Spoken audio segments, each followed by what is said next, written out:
Hey, Verz, earlier today, Ravi was asking me if we can learn anything from an open practice for Nebraska. Now, you've been to the close practices, but when it comes to those open availabilities where the crowds can all come in and watch and pay to see the Huskers in their uniforms and such, is there anything you can actually gather from those, or is it behind the closed doors that you can actually tell what's going on with the team?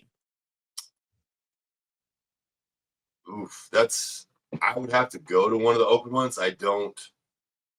You can tell when like a practice or an event is like real lively and it's up tempo and it's up paced. And Nebraska fans are smart. They can watch. They know what to look for.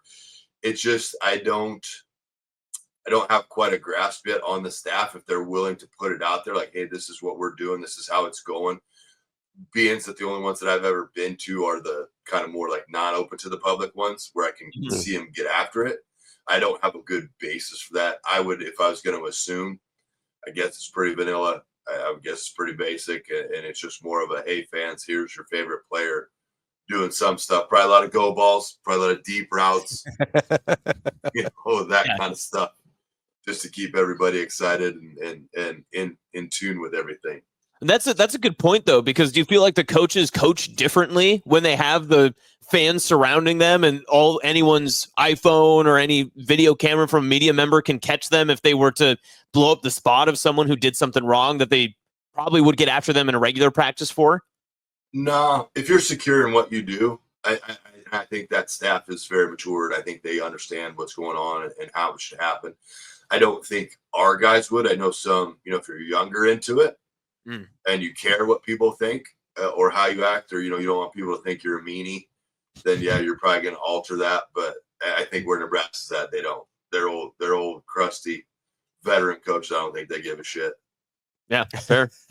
Fair enough. Verz, if you're going to a practice open or otherwise, like I assume your attention's going to drift towards the line play. But if you were trying to give somebody advice that maybe isn't as familiar with the structure of football practices, what advice would you give them of like, hey, here's where you're gonna get the most out of watching? Because it can be a lot. There's a lot going on at the same time. And I think if you're not familiar with how football practices are structured, it can kind of be overwhelming. You don't actually process anything because you're just kind of overwhelmed by everything that's happening. Yeah, the main things that you want to focus on is like competition. So when you get into a drill, even if it's just your individual group drills, are they competitive? Like, do guys want to get after it? Do they want to get better? Are they pushing each other? Then when it gets into more of a team aspect of it, is no play is ever run perfectly. Like, so when the play gets run, if it looks good, great. There's still some things you can fine tune. Does the coach then move in and fine tune those things if the play kind of falls apart? What's the correction look like, and how many people are correcting it? And is the player receptive to that? Do they stop and look the coach in the face and say, yeah, I get it? Is there communication back and forth? Like, that would be the things that I would watch in that, is how lively is the situation or scenario? Because if you're just going to practice to survive practice, then you're not going to get better. If you're going to practice where it's the most competitive thing of your day, then you'll get better at it. All things being equal, if you're seeing correction and stuff within a practice, would you rather that come from other players or from the coaches? Depends who the other player is. I don't think Nebraska, probably the line, the O-line is probably one of the only positions where you have guys that have been there for a long time. The secondary would be another one where you have older guys. That older guys making the correction, yeah, that's good. But when you got so many news that are in it at other positions, it's like, hey man, I've been here as long as you've been here. Like, have you studied that much? Like, you've got this mastered and you kind of understand the dynamic of if the position group understands who runs the room. So if you have an older leader in that position group and they run the room, and then they again stop, look the older player in the face, the older player's making the correction, they're helping them out, then yeah, you can have that. But I would say right now, Nebraska coaches do a great job. The defensive line coach was really impressive the day I watched a closed practice. I really, really liked how he instructed and he informed the guys, and they were really receptive to it. So that was cool to watch. Did you have any frame of reference? Did you ever get to see Knighton coach D-line versus Braden now? What were kind of the differences that you noticed? They're very simple. Knighton was a little more passive aggressive, Okay. which I always appreciate.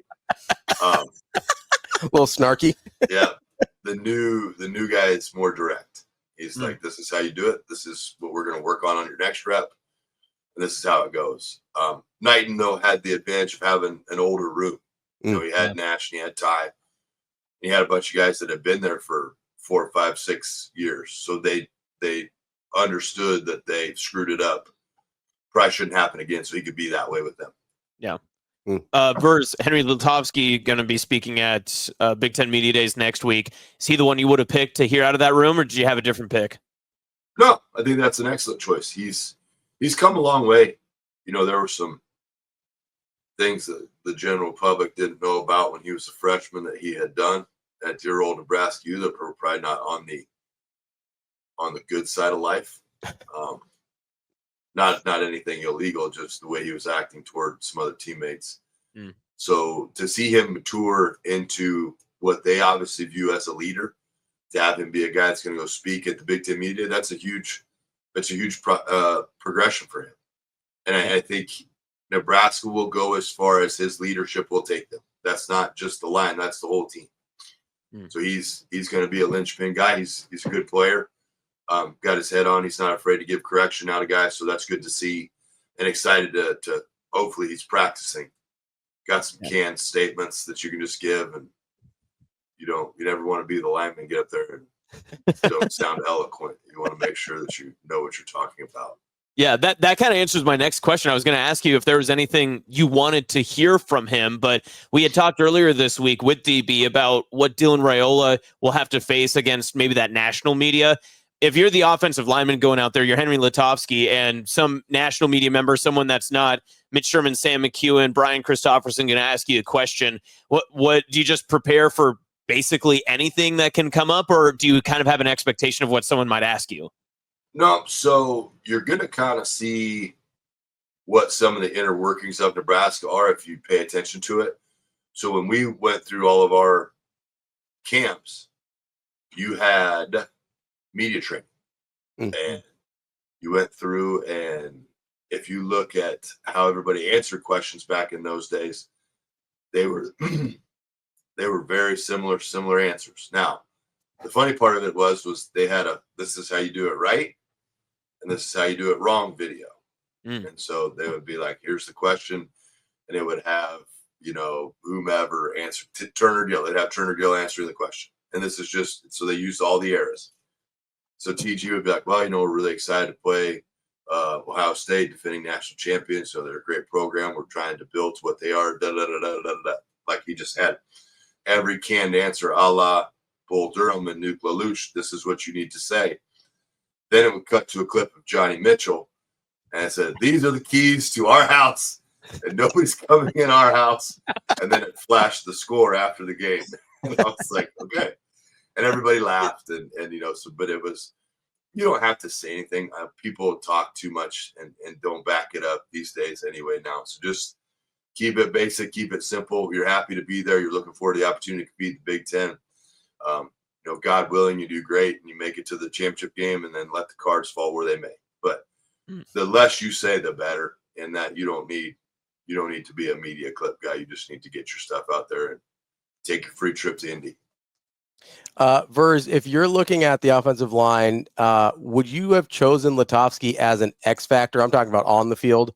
Or is there somebody else that you're like, hey, they really need this guy to be good in order for that line to be what I want it to be? I